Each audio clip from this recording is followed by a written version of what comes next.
says, oh, don't worry about that, he'll apologize tomorrow. And I go back and I sit in my bed and I start reading the book and I start doing the math. I said, do I even want this job? And I think, yes, this is better.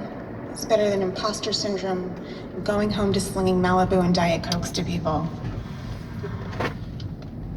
And sure enough, in the middle of the night, there's a note of apology slid under my door. Day 3 brings more of the same. It's more drugs, it's more guns, it's more pie, it's more wigs.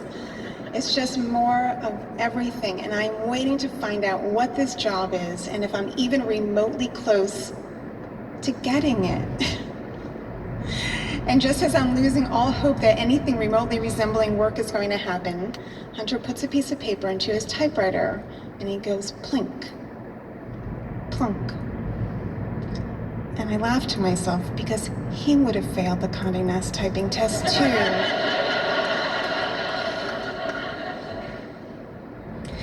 He keeps typing away and he pulls it out and he says, fax this to CNN right now.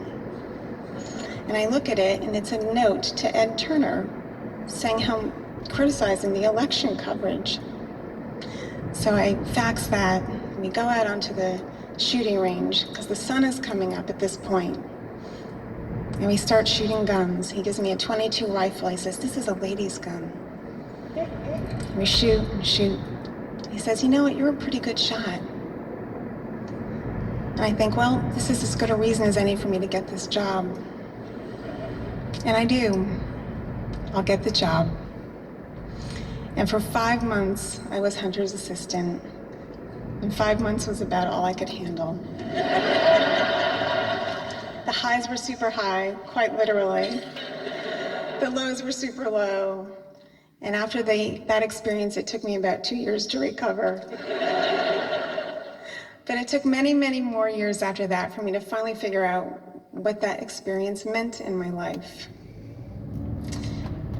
Hunter had no fear. He did have a little bit of loathing, but I would like to think that he helped his 22-year-old girl become more fearless.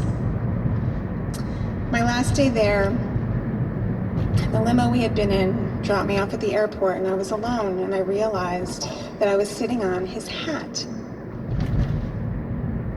I put it on, made my flight, and I'm glad I still have it. Thanks.